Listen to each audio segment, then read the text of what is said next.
With respect to the previous government, it was more or less clear. For 20 years, Armenia was run by a criminal regime of war criminals who committed themselves. Two presidents of Armenia themselves participated in Khojaly genocide and must be brought to justice for that. They participated in looting and devastating our lands. And 20 years, actually, they were trying to use the tactic which they used on our occupied territories in Armenia. That's why they now face the hatred of Armenian people also. But the hopes with the current Armenian government, unfortunately, also was exaggerated, because if current Armenian government wanted to find a peace with Azerbaijan, it was reachable, and Azerbaijan was ready, and international mediators know it, and the former Minsk Group co-chairs know it very well, that we were ready to find a peaceful solution based on restoration of our territorial integrity and protection of rights and security of Armenian minority. And we are ready for that now, after we won the war and after the military operation which took place 10 days ago. Now we officially declare that the rights and security of Armenian population of Karabakh will be protected. We already presented to Armenian community of Karabakh our vision for reintegration, which covers their rights, religious, educational, cultural, municipal, all the rights which are reflected in international conventions which Azerbaijan signed, in line with our constitution and in line with our international commitments. But coming back to the situation before the Second Karabakh War, I think that the Armenian government missed the chance. They underestimated us, overestimated themselves, overestimated their plans to use external military support against us.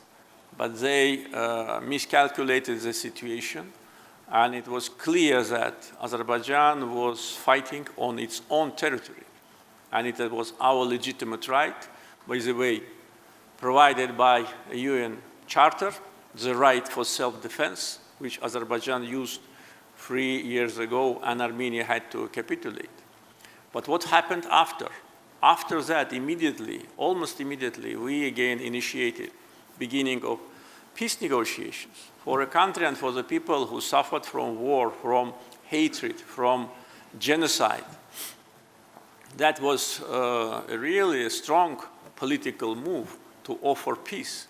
We even offered to create commissions, Armenia-Azerbaijan commissions on delimitation of borders. But Armenia did not positively respond. And by the way, peace negotiations, they did not lead to any progress. So within 3 years, that could have been done. Again, miscalculation, again, reliance on foreign supporters led them to another difficult situation. And if we look at the rhetorics of Armenian governmental officials, including high-ranking officials, who now try to accuse us of what we have never done, their rhetoric was very clear. In 2019, the current leader of Armenia, Ilham Aliyev, announced that Karabakh is Armenia, finish. And that was the end of negotiation process. So that was a red line which shouldn't have been crossed. No one before expressed that wording.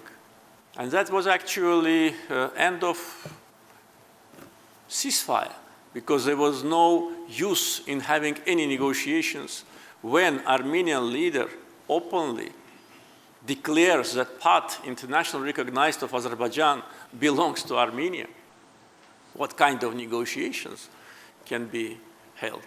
But nevertheless, we thought that probably that was a kind of a political mistake. We still had hopes, but then there was even more. The defense minister of Armenia announced that Armenia is ready for new war with us for new territories. So they were intimidating us with new occupation. 20% of occupied territories of Azerbaijan probably was not enough for them. They wanted more. In their plans was to come to Baku and to swim in the Caspian Sea. In their plans was to come to Baku with tanks. But Armenian tanks, really, they are in Baku, but they are in the park of military trophies. So a lot of miscalculations, a lot of underestimations of Azerbaijan, its will, its potential, its power, and that led to serious disaster for the region.